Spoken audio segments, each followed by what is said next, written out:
La femme a secrètement installé une caméra chez elle. Elle voulait surprendre son mari en train de la tromper. Sur la vidéo, son mari et leur fille semblaient heureux ensemble. C'est alors que la voix de Liam résonna juste à côté d'elle. Ella se figea. Elle regarda de nouveau les images. La vidéo continuait de défiler. Son visage devint livide. Elle sortit précipitamment de la maison. En chemin, elle appela la nounou. Elle lui demanda d'aller voir leur fille sans attendre. Ella rentra chez elle en toute hâte. Elle se rua dans la chambre de sa fille. La petite dormait déjà. Ella affronta Liam. Elle exigea de savoir pourquoi il avait laissé leur fille seule à la maison.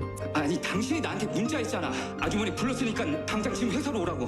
아냐? Cela ne fit qu'accentuer son malaise. Soudain, elle se souvint que Liam avait un frère jumeau, Brian. Peut-être que Brian était derrière tout ça. Mais Liam lui dit qu'il n'avait plus parlé à son frère depuis 30 ans. Pour lui, Brian était pratiquement un étranger, toujours inquiète. Ella engagea un détective privé pour retrouver Brian. Peu de temps après, l'enquêteur trouva son adresse. Ella se rendit sur place. Mais la maison était abandonnée depuis des années. C'est alors qu'elle reçut un appel de sa fille. La petite pleurait en disant qu'elle se sentait très mal. Quand elle rentra chez elle, Liam avait déjà emmené leur fille à l'hôpital. Liam expliqua que la petite sentait que quelque chose n'allait pas entre ses parents. Ces derniers temps, elle voulait juste rester près de sa maman. Ces mots remplirent Ella de culpabilité. La pression devint insupportable. Son trouble bipolaire se réveilla. Elle jeta un verre par terre. Il se brisa en 1000 morceaux. Elle se frappa la tête contre quelque chose, essayant de se calmer. Le lendemain, Ella fit installer des caméras de surveillance partout dans la maison. Elle dit que c'était pour protéger leur fille. Liam fut furieux en les découvrant. Il dit que le comportement d'Ella l'étouffait. Au même moment, le détective rappela avec de nouvelles informations. Brian vivait dans une maison de retraite. Ella s'y précipita immédiatement. Mais le personnel lui apprit que Brian était mort un an plus tôt. Ses obsèques avaient été organisées par son frère Liam. Ella eut un blanc. Elle revisionna les enregistrements encore et encore. Puis elle remarqua quelque chose d'étrange. Sur la robe de sa fille, il manquait un nœud. Mais sur la vidéo, il y en avait deux. Les images étaient fausses. Brian n'avait jamais existé. Depuis le début, tout n'était qu'un mensonge élaboré par Liam. Le corps d'Ella se mit à trembler.